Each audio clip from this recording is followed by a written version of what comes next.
WhatsMyPurpose.Org presents tough questions and tough answers. This question comes from our Facebook page. Jason writes, I've been dating my girlfriend for 6 months now. I'm really starting to fall in love with her. She is Christian and she loves God. We have yet to fall into sexual sin in our relationship, but she's starting to pressure me to have sex, and I do love her. She may be my future wife. What should I do? Wow, that's a great question. And know that any question that you ever send us, we will never reveal your identity to anyone because we know some of these questions are very personable that you want to have answered. Now, I can definitely relate to this because I've been there. You know, you're in love with your girlfriend or your boyfriend, and you have those moments where you are lusting and you want to give in to sexual sin, but you want to honor God in your relationship, and it's definitely a struggle. And sometimes your partner is pressuring you. And in this case, it sounds like it's the girlfriend who's pressuring you. And I've actually been there before because you see, I've dated women who have had sex with their past boyfriends.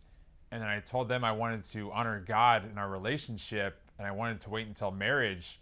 And women like that. But at the same time, I know it's a struggle because in my case, some of the ex-girlfriends I've had, they had that intimacy with their ex-boyfriends and they want to experience that with you, and they feel like they don't have that same level of closeness.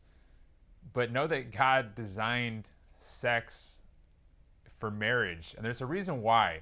And oftentimes we think that the Bible and the church and God is just a big set of rules, and that's why a lot of people are turned off by quote-unquote religion or following God, because they feel like it's just a boring set of rules and you're not allowed to do anything, you know, because you're inside your flesh, you're desiring to have sex with your boyfriend or girlfriend, and you feel like, you know, God has this big rule book and you're not allowed to do any of the fun stuff.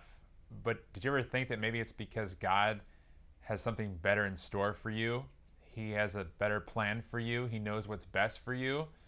Now, your friends and society is going to tell you this. You go talk to your buddies, and they're going to tell you this. You know, go buy a box of condoms and have some fun. You know, just make sure you wear a rubber. Make sure you're protected, but get it on. Have some fun. But here's the advice I'm going to give to you. Now, a condom can work most of the time, but let me tell you this. There's no condom for your soul. And ladies, a pill can work most of the time, but there's no pill for your soul. There's just not. So think about that before you start to give in to the act of lust with your boyfriend or your girlfriend. Now, the question I like to ask is, when you look at your life, your past relationships, your current relationship, are you writing a love story for your life?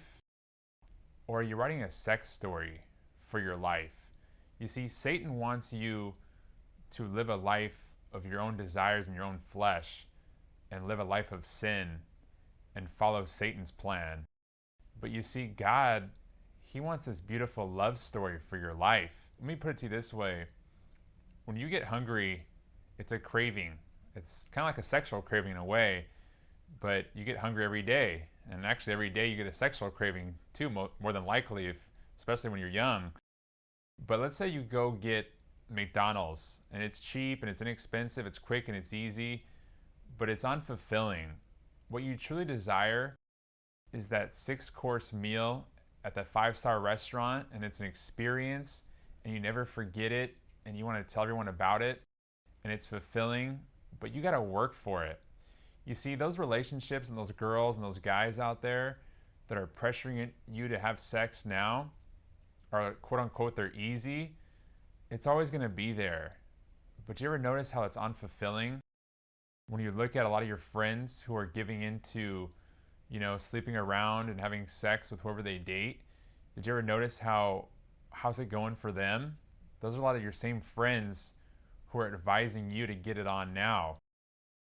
Now, this person that you're with, your boyfriend, your girlfriend, I hope you're in a relationship where you're truly in love with the person, but know this, even though you think that you're in love with them, and you think, well, it's okay, we can have sex because we're in love.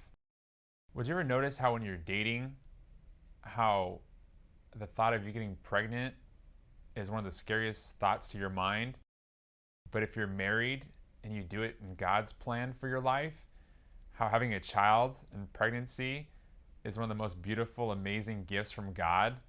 You see, it's funny how when you follow God's plan, the beauty and how amazing it is in the love story, but over here in Satan's sex story for your life, if you fall into sleeping around, pregnancy is a very scary thing to you.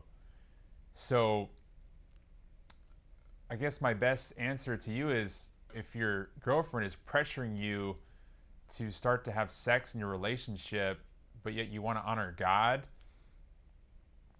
if your girlfriend doesn't respect you enough now and wants to pressure you into having sex now, who's to say that she's going to respect you for 40 or 50 years of marriage? You know, Tim Tebow recently made entertainment headline news when it was brought to the attention of everyone on social media and television that Tim Tebow's beautiful girlfriend broke up with him because he wouldn't, quote unquote, put out. You know, he wouldn't give in. Because you see, Tim Tebow, who's a great Christ-like example of a celebrity and how we should all be, he's living for eternity. He's living for God's kingdom. He's not just living for the here and now. He's not just living for the cheap and easy, quick, unfulfilling McDonald's meal.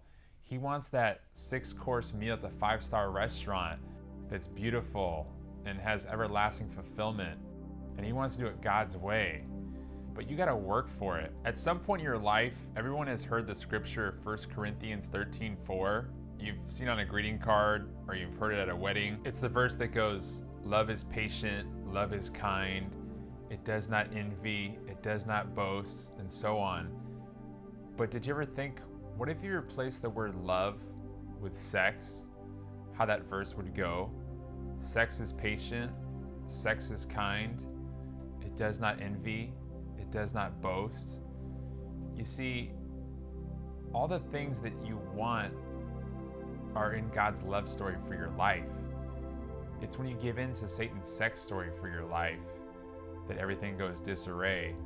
So I hope that when you're searching for that special someone that you want to be your future wife or your future husband, that you can develop your relationship with Christ at the center. When you start to fall into a relationship you're having, where you're having sexual intercourse in the middle of your relationship, oftentimes God's not going to be at the center of your relationship. And if God's not the center, I hate to say it, but you know, your relationship's not going to be built on the love of Christ. It's going to be built on other things. And the more that you fall in love for the right reasons and you wait till marriage, the more you're doing it the right way, falling in love, getting to know the person without it just being about all the sexual temptation. You're going to develop so much trust and comfortableness in your relationship, trusting that other person. I know people who have waited and they've gone to have the greatest marriages people dream of having. I think the last example I could give you to wrap up this answer for your question about your girlfriend pressuring you into wanting to have sex in your relationship, if you have a niece or a daughter, or let's just imagine you have a daughter. You know, I don't have a daughter, but I have a little niece, and I also have a step niece. And my step niece, she used to sit on my lap when she was just, gosh, like 5-6 years old. She was just the cutest little thing, and now I see her and she's going on 18 years old, and it terrifies me. And I think to myself, you know, imagine every woman is God's daughter. Now, when you have a daughter, you want a man to come along and take care of your daughter, but you don't want a guy just to come along and just have sex with your daughter now, do you? Of course not. Think about it. All women are God's princesses. They're all the princess of the true king.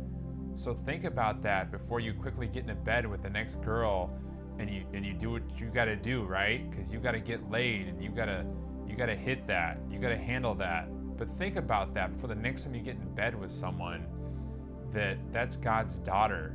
And do you want someone to come along and just, have sex with your daughter and then just mess her up even more psychologically and just put her back out there with society? Or do you want a prince to come along and take care of your daughter? So that's what I want you to think about before you second guess about having sex in your relationship and how you feel it's a necessity. Follow God and do it God's way, and I guarantee you God is going to bless your relationship and He's going to bless your marriage if this girl's the one for you. And if this girl's the one for you, you don't need to give in yet. Follow God. So I hope that answers your question the best I can answer it. Follow God's love story for your life, not Satan's sex story. To see more purposeful videos, make sure to subscribe to our channel. And please like us on Facebook to stay connected.